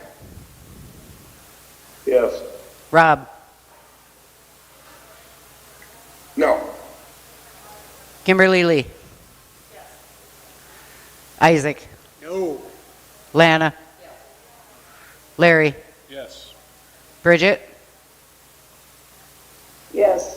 Kimberly Gravel, Aaron, No. Sean. No. Okay, motion to table successfully passes. Yep, that brings us to board concerns. Does anyone have any? All right, pass I it do. on down, Kim.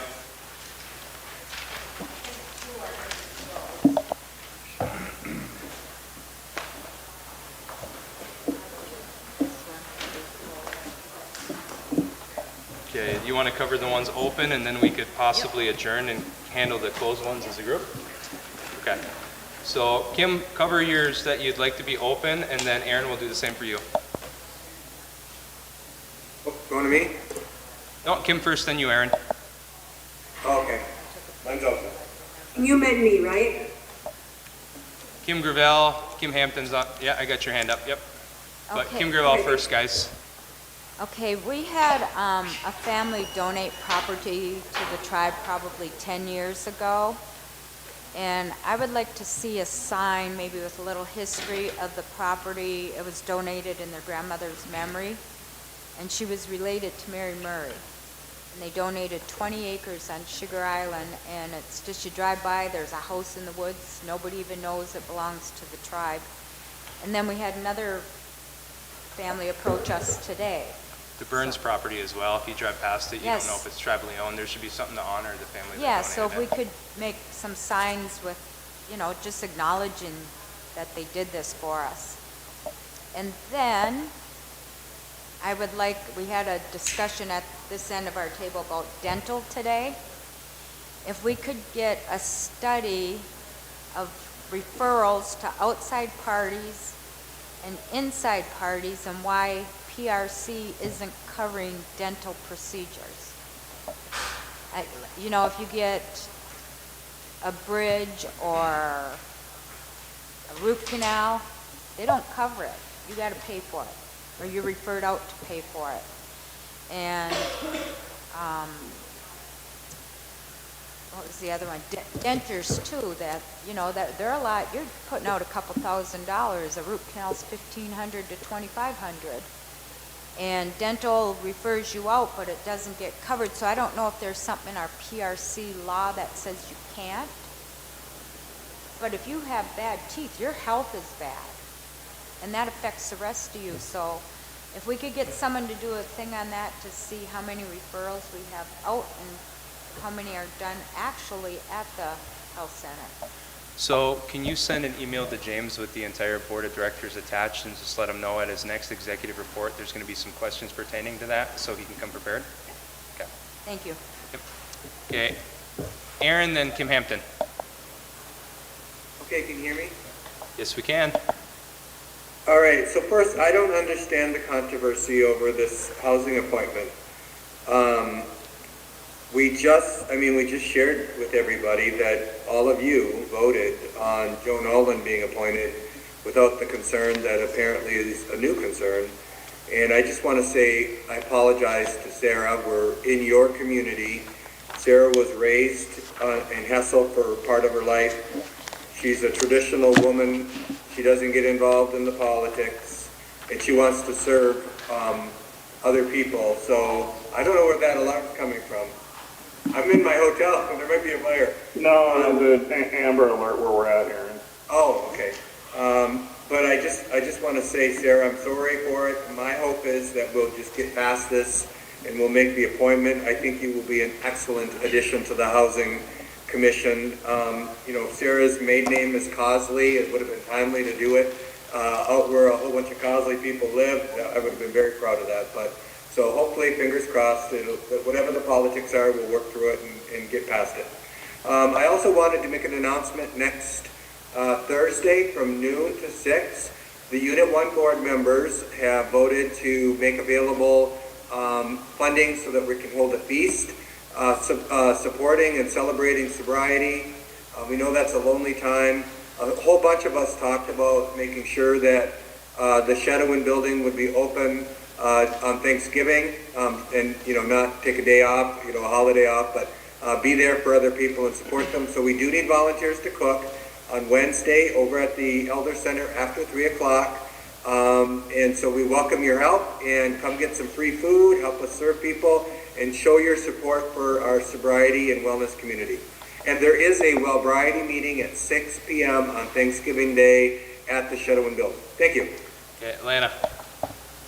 Yeah, Aaron, I think, I don't know if you were on this afternoon when we had a workshop on these positions with the commission, and there was some information that wasn't known. There's an elder sitting in the community too that has put in her paperwork in for the commission. I don't think there's any politics to it. I just stepped out in the audience and told both Sarah and Rita that it was going back to the commission for them to vet it and look at it like the normal process. So I don't think, I too would have been proud if you got on that committee. I'd be proud if Rita got on the committee. But the way we have done it always is that the committee makes a recommendation to the board. Obviously, we have some debate up here at the table, whether that's appropriate or not, code and bylaws. But I think either one of you guys would be good on the committee. And it's not, we talked about it this afternoon too, it's like pulling teeth to get people on the committee, so having 2 people in the community that want to be on it is appreciated from us. So there's no politics involved, that's just simply the case. I think that's why it was tabled, so I appreciate both of you guys wanting to be on it, and maybe they'll change the bylaws and put another seat on it, and both of you can be on it. That could be an option. Yeah. So we can come to some kind of good resolve, so. So I was shown a Facebook message where a commissioner is emailing board members suggesting that they table it. So there is politics. Yeah, at there play. was a lot of politics. There is a lot of politics. Don't say there at play. wasn't, because you got There some of is. those. So who else is next here? Kim Hampton. Okay, I will send an email out to Lana after, but I've had some people ask and inquire regarding fitness center fees. Now, I know that the Manistee Fitness Center fees are the same as the Big Bear. However, there is some concern from quite a few members now that we have a growing tribal population utilizing our fitness center here in Manistee. So the issue is that a non-tribal elder who is older than 55 within our community can go get a membership for $20 a month, yet non-tribal spouses have to still pay $25. So I have some people outraged because we have non-tribal households, elders paying less than what a tribal spouse would be.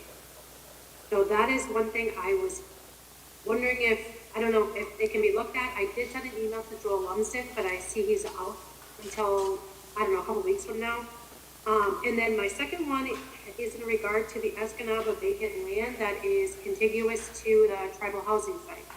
So housing recently reported to us that it has been deemed wetlands. We were told that environmental is looking at the property to see what kind of options we have. I just want to get an update and to make sure that that doesn't just fall away and fall to the wayside. So I will send those off to Bob. Thank you.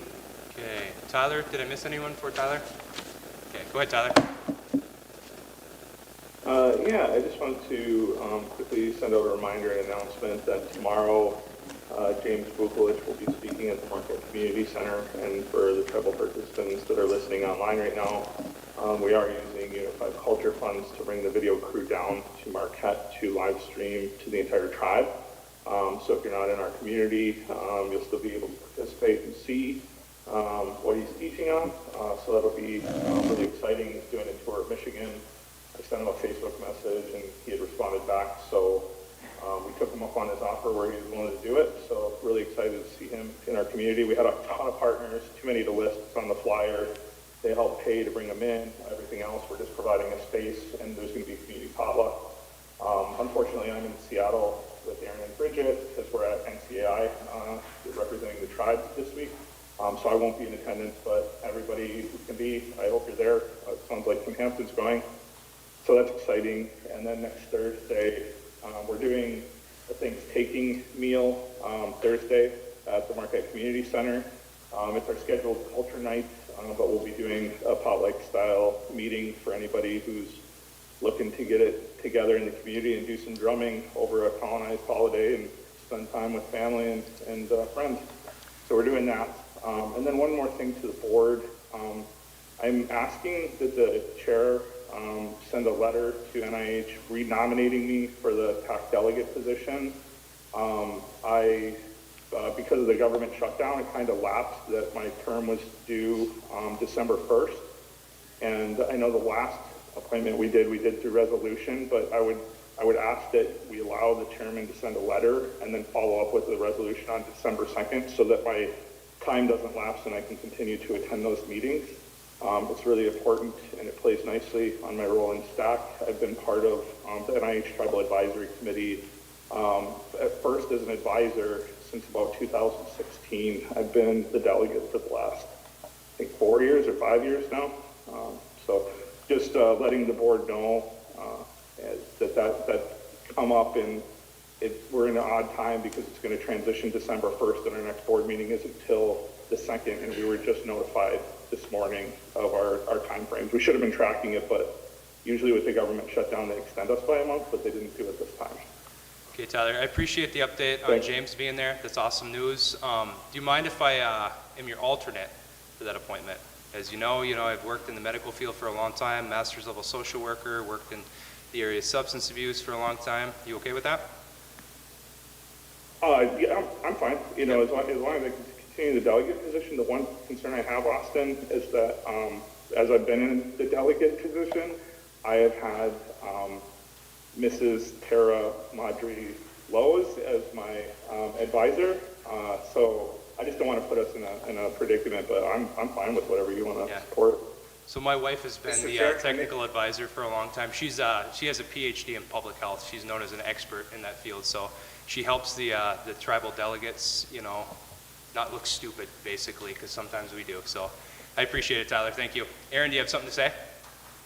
Yeah, I want to clarify something. So I was a founding member and founding chair of the NIH Travel Advisory, and Tyler was actually my technical advisor. It does not require a resolution. So a letter from the chairman should suffice. So that's an extra step you're asking to take that's not required by NIH. I agree. And I support it, though. I agree. Anyone else? Yeah, we'll take, go ahead. I appreciate you letting us know though, Tyler. I appreciate that. So it's not, it's not controversial. Handled the last one. Yeah, so it's not controversial. So any travel that's required for something like that is paid for by the federal government.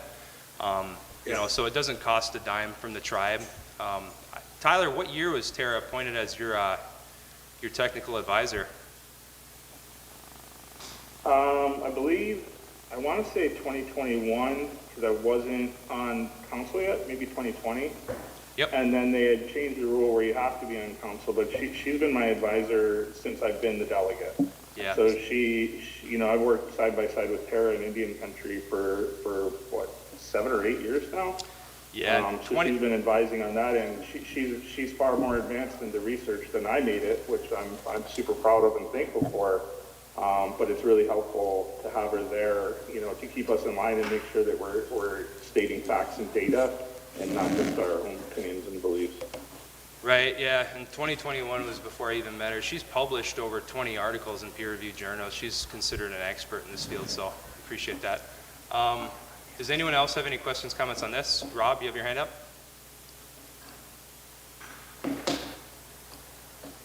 No, not on this. Mine was to do a member's board concern. Okay. We can move, well, Kim, go ahead with your board concern. I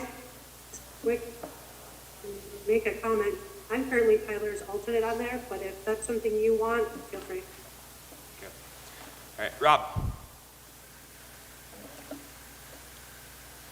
I have a couple. The first one is that can we schedule a workshop on FOIA requests? I'm getting fielded some questions from members. It's not really clear what is FOIAble under the tribal code and what is not. And then I think we really need to review what's proprietary, and very narrowly limit it to where that could only encompass things that legal deems to be damageable to the tribe. I don't think that we could put a blanket statement on proprietary to hold information that members should have. For instance, if they request a FOIA on 2%, or something like cultural enhancement funds or board travel, the release of that kind of information is not going to be damaging to the tribe, so I don't think it could be classified as proprietary. I think maybe proprietary needs to be very narrowly limited to business ventures or anything that has to do with the lawsuit that's not closed yet. But there needs to be a time frame of when we're done with those things and they can no longer pose a risk to the tribe where we have to release the information. I think this idea of saying that it's proprietary, we're not releasing it, is we just take it way too far. And I think that we also need to review Chapter 96 because of the same thing. So just I need to know how to answer the FOIA questions to members, and I think that that's a good one to have in open conversation, so that way the board doesn't take too open of an approach to what can be classified as proprietary. I think that needs to just be narrow. So that's one. The other one, I am wondering if Ryan can do an update to the membership on what is the next steps to the constitutional amendment following the survey results. Ryan, could you let us know that? I'm going to get to you right after Ryan's done. So the constitutional survey, what's next? So what's next? Sorry, I'm losing my voice tonight. So what's next is that resolution passed in July, directed tribal legal to draft 2 versions of the Constitution, a 2-branch and a 3-branch. Those need to be submitted to the board. The board needs to decide, based on the survey results and the legal department draft and whatever other drafts are floating around out there, what Constitution amendments they want to send to the BIA. That has to be done by resolution. When we do that, the Secretary of Interior, they do a review, a technical review. They will probably send us back comments. Once we get those comments back, we decide what to do with them, either accept them or not, and then submit the final version after the technical review for a secretarial election that's conducted by the federal government on behalf of the tribe to see if the amendments pass. So that's like the short version, but we have the workshop.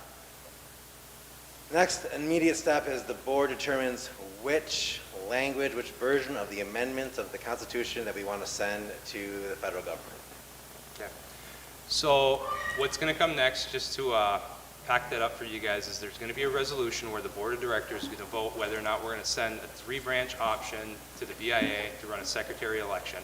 So we can't run it both ways. We can't do a secretary election where voters have the choice of choosing 2 or 3. We're going to put 3 on there because the survey revealed overwhelmingly that that's what the membership wants. That's what the membership wants, the Constitutional Committee, the Elder Advisory Committee, and the Chairman's Office as well. So it's going to be on the agenda. It'll be on the agenda as often as it needs to. So any questions on that? Along with my board concern, I would like to formally request that Ryan and Tribal Legal draft a resolution for the December 2nd meeting to send the 3-branch amendment based on the 2012 constitutional amendment to... You're behind the ball, Rob. I already asked them. Yeah, and I'll co-sponsor it. Yeah, so the resolution is being worked on. It's almost done. As well as I will still send to the board the 2-branch and the 3-branch, because that's what the resolution mandated. Those will be sent this week to the board.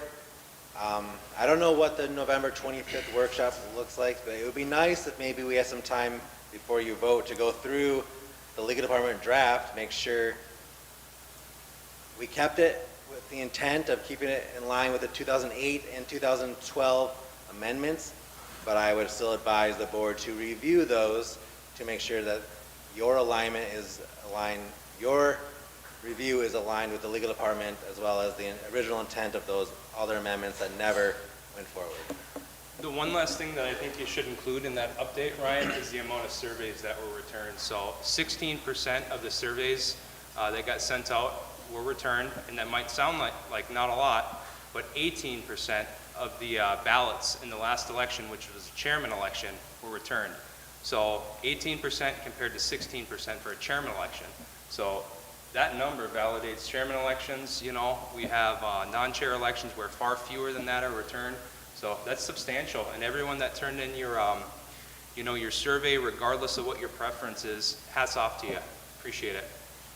So, Lana, then Aaron. Okay. Aaron, go ahead.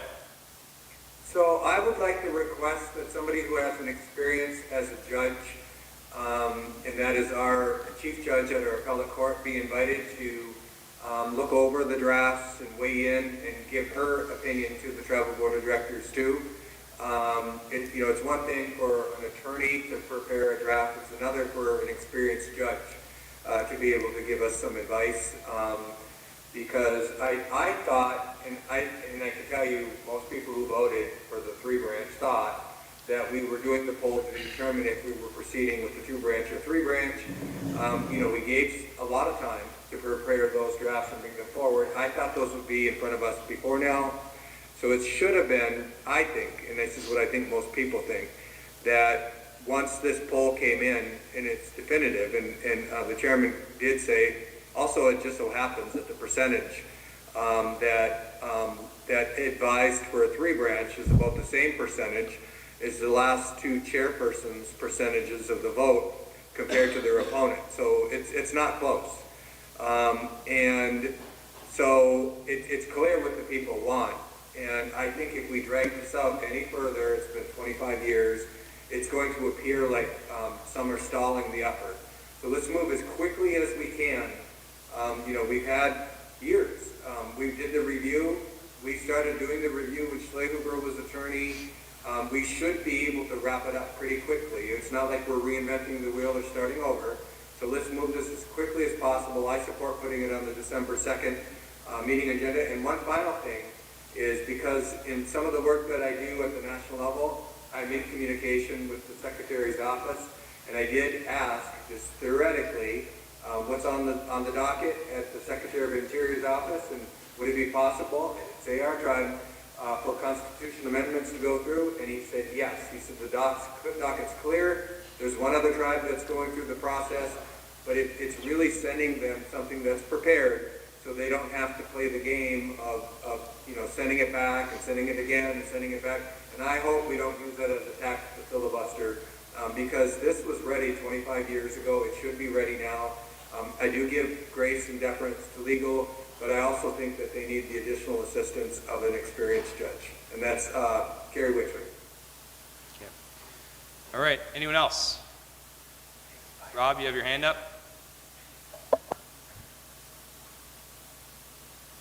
No, I'm done. As long as we have a resolution for the December 2nd meeting, that was my request. Yes, we do. I'm emailing it working tonight. on it. Yep, it'll be Emailing on it there. tonight. It's ready. All right, guys, any objection to the meeting adjourning? Okay, so meeting adjourned. Thank you, everybody. Appreciate it.